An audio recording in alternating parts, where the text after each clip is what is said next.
Сәлем достар, сіздермен мөлдір. Құрамы қолжетімді шоколадты пломбир тортының рецептісімен бөлісетін боламын. Кремін дайындаймыз. Сүтімізге жұмыртқамызды салып, араластырамыз. Содан соң қантымызды саламыз. Жүгері крахмалын саламыз. Барлығын жақсылап араластырамыз. Отқа қоямыз. Оттың асты орташа болғаны дұрыс. Кремді үнемі үздіксіз араластырып тұрамыз. Қатты қайнатпаймыз, тек бір рет бұрқ етсе болғаны. Бұрқ етіп қайнаған соң оттан аламыз да сгушенкамызды салып, барлығын жақсылап араластырамыз. Креміміз тез су үшін басқа ыдысқа құйып, бетін пищевой пленкамен жауып, контактілеп суытамыз.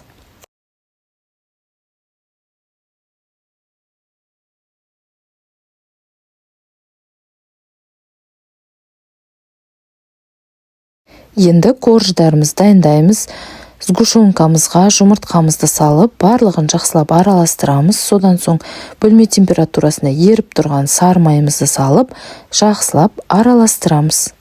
Какаомызды саламыз, қопсытқышымызды саламыз, илектен өткізіп ұнымызды саламыз. Барлығын жақсылап бір келкі масса болғанша араластырамыз. Пергамент қағаздарға 2 ас қасықтай қамырымызды салып, кольцоның көмегімен осындай дөңгелек форма жасаймыз. Менде кольцоның диаметрі 22 мм. Содан соң қызып тұрған пеште 5-7 минуттай пісіріп аламыз. Корждар өте жұқа және тез піседі. Менде 7 корж шықты. Толықтай піскен соң суытып аламыз. Креміміз суды.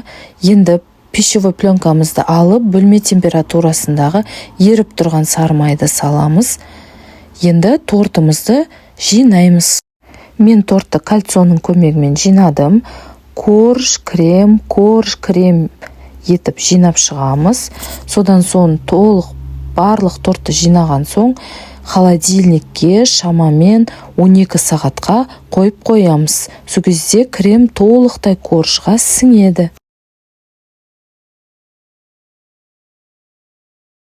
Менің тортым холодильникте бір күн тұрды. Енді кольцодан босатып, бір коржды алып қалдым. Оны блендердің көмегімен осылай үгіттеп алдым. Оқтаумен де майдаласаңыздар болады. Содан соң тортты осылай әрлеп шықтым.